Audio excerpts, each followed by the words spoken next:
안녕하십니까. 반갑습니다. 저는 운문사 성가대학에서 학연 스님들과 함께 공부하고 있는 원법입니다. 오늘 열반제의를 맞이해서 BTN에서 마련한 이 자리에 참여하게 돼서 많이 감사드립니다. 익히 아시다시피 2월 15일은 열반제일입니다. 열반이라는 사전적 의미는 바로 니르바나, 니빠야의 업력으로 불어서 끄다 혹은 번뇌의 불길이 사라진 상태를 뜻하지요. 사리불 존재에게 어떤 외도가 열반이라는 무엇입니까? 라고 묻습니다. 사리불 존자는 탐, 진, 치 이 삼독의 불길이 꺼진 상태라고 이야기를 합니다. 부처님께서 열반에 이르실 때 저희들에게 최후의 가르침을 남겼죠. 자등명, 법등명, 또 자귀의, 법기의입니다. 이 뜻은 바로 나 자신을 등불로 삼고 나 자신을 의지처로 삼고 또 법을 부처님 법을 등불로 삼고 의지처로 삼고 다른 것에 의지하지 말라라고 이렇게 하신 말씀입니다. 그리고 이후의 설법에서는 재행무상 모든 형성된 것은 덧없다. 그러니 불방일 정진하라. 게으르지 말고 정진하라 라고 이렇게 유언을 남기십니다. 우리가 보통 유언이라고 하면 그 한 사람의 삶을 총체적으로 갈무리한 그러한 말로서 남겨진 사람들에게는 그분을 기억하고 또 그분의 가르침을 또 계승하는 그러한 의미의 말이기도 한데요. 우리 불제자분들은 부처님의 이 가르침을 잘 마음에 새기고 또 얼만큼 실천하고 있는지요. 저는 이 부처님께서 남기신 자귀의, 법기의라는 의미에서 이 자신을 등불로 삼고 자신을 의지처로 삼아라 라고 하신 이 자신은 뭔지에 대해서 많은 고민을 했었습니다. 우리들이 이 환경에 부딪혀서 일어나는 시시각각으로 변하는 이 마음, 하나면 화를 내고 또 좋은 것이 오면 취하려고 하고 또 내 마음과 같지 않은 것에 대해서는 버리려고 하는 이런 마음, 이러한 자신을 부처님께서 믿으라고 했을까요? 학인 스님들이 보편적으로 밖에서도 그렇고 믿을 건 자신밖에 없어 라는 말을 종종 합니다. 그러면 그때 믿을 건 자신밖에 없어 라는 그 말과 부처님께서 자신을 의지처로 삼고 또 기이처로 삼아라고 했을 때 그 자신은 같은 모습일까요? 같은 의미일까요? 우리는 이 자귀의할 때 이 자신에 대해서 두 가지 측면에서 그 설명을 해낼 수 있을 것 같습니다. 첫 번째, 그 본질적인 법의 진리의 측면에서 본다면 부처님께서 말씀하신 모든 형성된 것은 덧없다. 재행무상이죠. 그리고 이렇게 고정된 나라고 하는 실체가 없다라고 하는 재범무아. 그리고 이렇게 형성된 것은 변화하기 마련이었기 때문에 괴로움이라는 이 일체계고의 삼법인을 우리는 보통 자신이라고 표현할 수 있겠습니다. 그런데 그러한 자신만이 자신일까요? 현상적인 측면의 자신도 우리는 무시할 수 없습니다. 분명히 너와 내가 존재하고 이 현상적인 측면에서는요, 탐내는 마음, 또 화내는 마음, 또 어리석은 마음들로 저의 삶은 점철된 그런 상황 속에 놓이게 있죠. 이 두 가지가 모두 저는 자신이라고 해야 하지 않을까 싶습니다. 그래서 선어록에서는 재전법신이라는 말을 쓰는데요. 이 재전법신은 바로 번뇌에 얽혀있는 법신이라는 뜻입니다. 또 야부스님은 이 본질적인 진리의 측면과 또 현상적인 우리의 실제의 이 지금 오원으로 이루어진 이 나 자신, 이것을 둘이 아님을 이렇게 표현해내고 있죠. 아침에 일어나면서 부처를 안고 일어나고, 잠잘 때도 부처와 함께 잠을 잔다고, 그리고 행주, 자와 어묵동정에 항상 함께 따라다닌다고, 이렇게 야부스님은 그 본질적인 자아와 현상적인 자아를 갈무리한 그러한 개송을 남기고 있는데요. 이것이 바로 열반경에서 이야기하는 일체 중생이 다 불성을 가지고 있다라는 시루불성 사상이 아닌가 이렇게 생각이 됩니다. 그러면 이 자신을 등불로 삼으라 했을 때 진여의 자리인 이 자아를 놓고 우리는 닦아야 될까요? 기신론에 보면 우리의 일심을 중생심으로 보고 있습니다. 왜 중생심으로 보냐면은 부처님께서는 불성 혹은 진여 또 깨달음의 자리는 사실 부처님의 그 고민의 대상이 아니었죠. 부처님의 고민의 대상은 바로 괴로움이었기 때문입니다. 그래서 이 현상적인 나, 지금 괴로워하는 이 나 자신을 잡고 고민하고 괴로워하고 하는 이 부분을 여실히 들여다보는 그러한 삶을 살아갈 때 바로 부처님께서 말씀하신 자신을 등불로 삼아라고 하는 그 자신이 아닐까 이렇게 생각합니다. 근데 우리 불자님들을 비롯한 저희 출가자들은 그냥 단순히 이러한 오온의 가보로 이루어진 그렇지만 연기적인 현상으로 일어나는 모든 자리에서 일으키는 이러한 상황에서 그것만을 잡아서 수행하라고 하지는 않았습니다.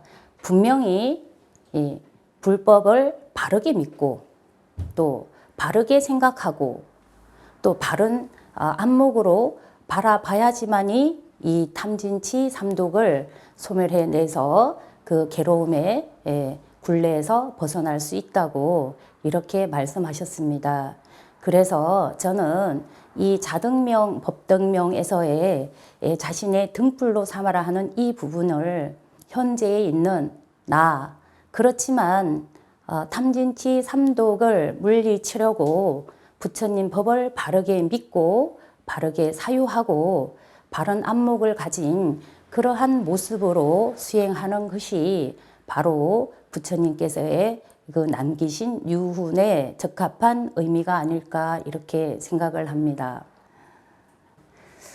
이렇게 부처님께서 자기의 법기의를 말씀하시고 이어서 재행무상하니 불방일 정진하라고 말씀하십니다.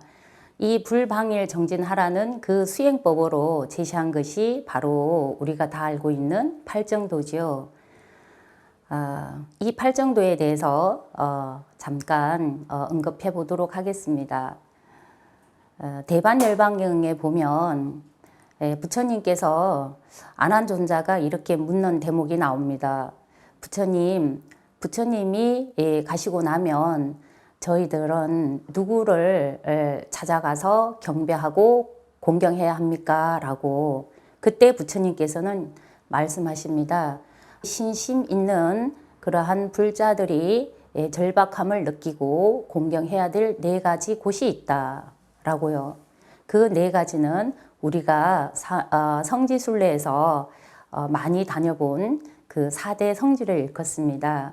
바로 가비록국에서 출생한 곳, 그 다음에 마갈다국에서 성도하신 곳, 그 다음 법문을 전하신 초전법륜지인 녹약원, 그리고 마지막 인멸한 구시나가라입니다.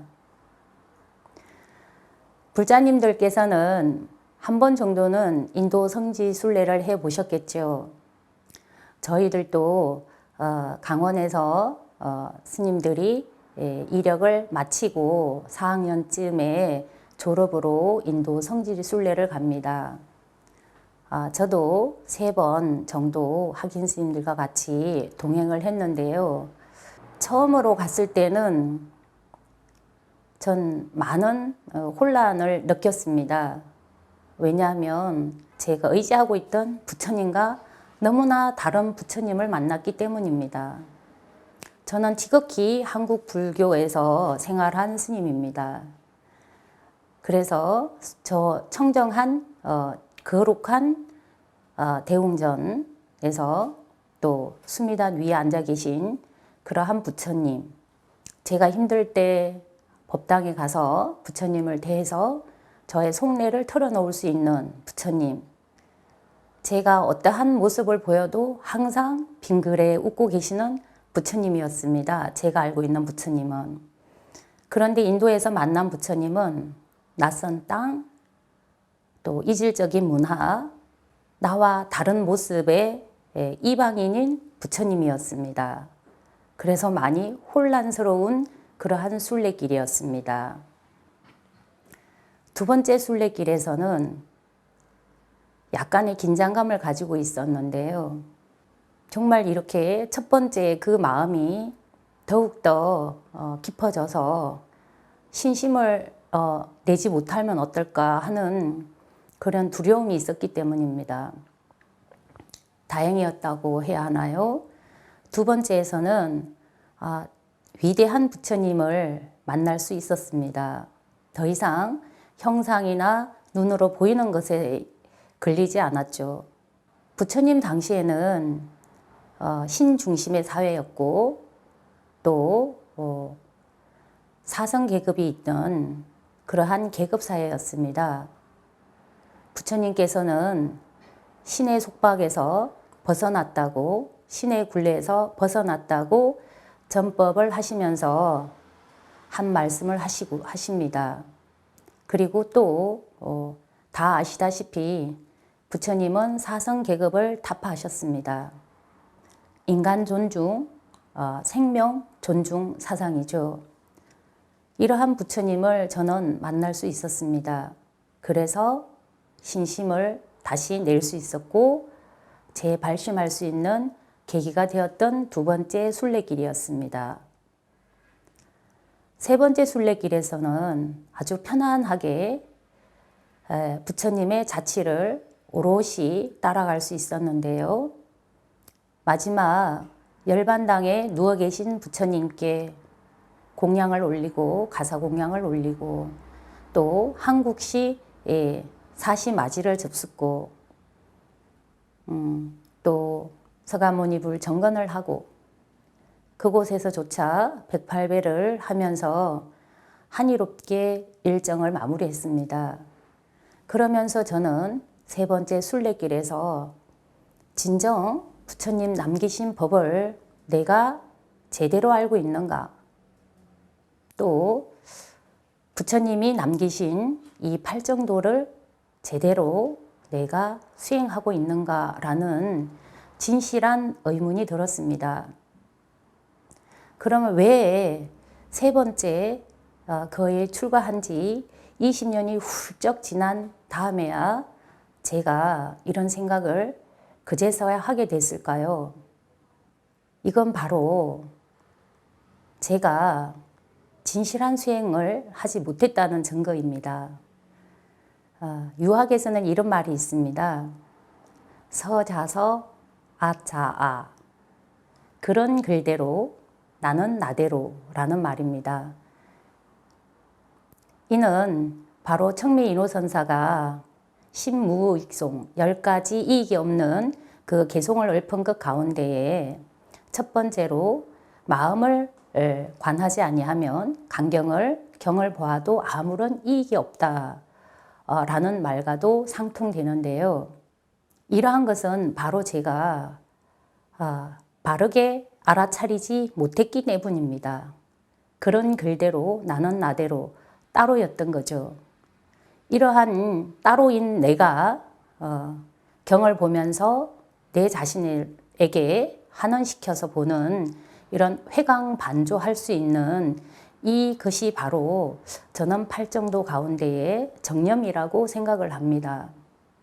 또 하나 이 정념과 더불어 팔정도에서 저는 중요하게 생각하는 것이 바로 정어인데요.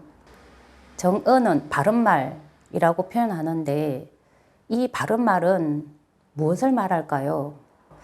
저는 꾸미지 않는 말, 이간질하지 않는 말, 또 독한 말을 하지 않는 것, 이러한 말을 하지 않는 것이 바로 정어에 해당된다고 봅니다.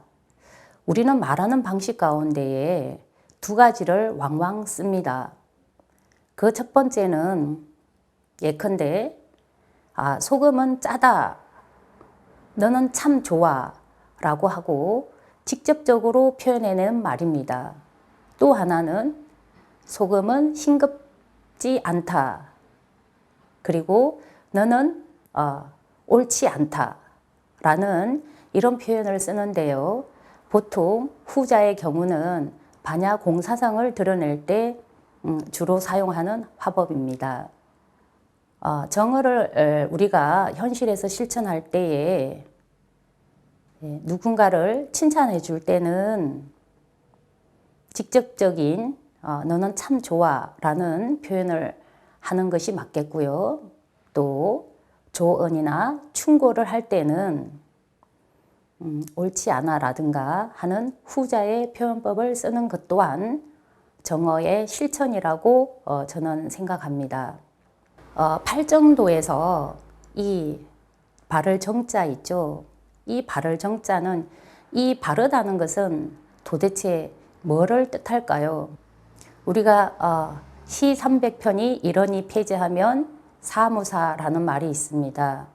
사땜이 없는 것이 바로 그런 의미일 것이겠죠. 바른 길이라는 것은 바로 항상하지 않은 것을 항상하다고 여기는 이러한 나를 바로 보고 항상하지 않은 줄을 아는 것. 그리고 모든 것은 고정된 실체가 없는 줄을 아는 것. 그렇기 때문에 괴로움이라는 이것을 여실하게 바로 보는 것이 바로 바를 정자의 진정한 의미가 아닐까 합니다. 이 바를 정자를 제대로 알고 쓰고 보고 생각하고 사유하면 아까 이전에 말씀드렸던 그 자기의 법기에 의해서 자신에 해당되지 않을까라고 저는 감히 생각해 봅니다. 언어는 생각의 표출입니다.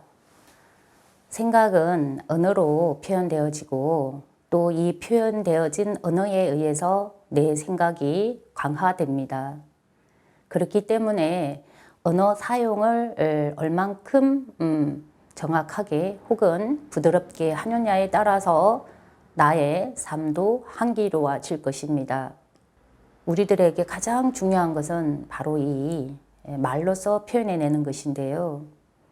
오늘 열반제일을 맞이해서 다른 것도 다 중요하겠지만 바른 말을 실천할 수 있는 그러한 날이 되기를 바랍니다. 연기로 이루어진 이 세계는 옳고 그름이 없습니다. 좋다 나쁘다 하는 것은 순전히 나의 개인의 몫이고 내 자신의 선택입니다.